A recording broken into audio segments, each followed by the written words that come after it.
Hi అండి. మనలో చాలామందికి కాఫీ పొగలు కక్కుతూ నురగతోటి ఉంటే చాలా ఇష్టం ఉంటుంది కదా. బీ ఫ్రాంక్లీ నాకు మీగడ ఇష్టం ఉండదు, అలా ఫోమ్ కూడా ఇష్టం ఉండదు. కానీ మా పాపకి చాలా ఇష్టము. నాకు ఒక అక్క ఉండేది నా డెలివరీ అప్పుడు. మేము ఫస్ట్లో మా మ్యారేజ్ అయిన కొత్తలో ఒక అక్క ఉండేది. ఆ అక్క కలిపి ఇస్తే అంతసేపు తిరగబెట్టినా కానీ చల్లగానే అయ్యేది కాదు. అదేంటో నేను కాస్త తిరగయ్యగానే చల్లగా అయిపోతాయి. అందుకని సగం కప్పు మాత్రం వేడి పాలు తీసి కాఫీ కలుపుతాను, పొడి కలుపుతా, పొడి పంచదార. తర్వాత పొయ్యి మీద పాలు పెట్టేసేసి మిగతాయి మళ్ళీ కాచి పోస్తా. ఇలా మనం తిరగొట్టుకున్నాం అనుకోండి, నురగ బాగా వస్తుంది. దాన్ని ఇంకా ఎక్కువ కావాలంటే ఇంకా ఎక్కువసేపు తిరగొట్టుకోండి. మా పాప కొంచెం చాలేమ్మా ఈరోజు అనిందని కొంచెమే పోస్తున్నాను.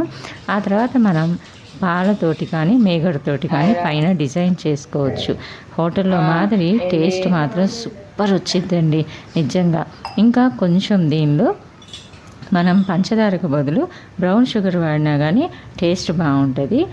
సో మీరు ఒక్కసారి ట్రై చేయండి. ఏదేమైనా పాలు, టీ కానీ కాఫీ కానీ వాటర్ కలిపి చేసుకుంటేనే నాకు ఎందుకో టేస్ట్గా ఉన్నట్టుండిద్ది.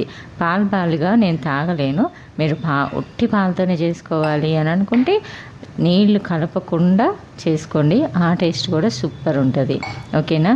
నాకైతే కాఫీ రోజులో ఒక్కసారి అయితే తాగుతాను. డైలీ ఎక్కువ ఏం తాగను. కానీ తాగేది కూడా నాకు అరోమా ఉండాలి, ప్లస్ టేస్ట్ ఉండాలి. అందుకే అన్ని రకాలుగా ట్రై చేస్తాను. ఇందులో ఇదొక రకం.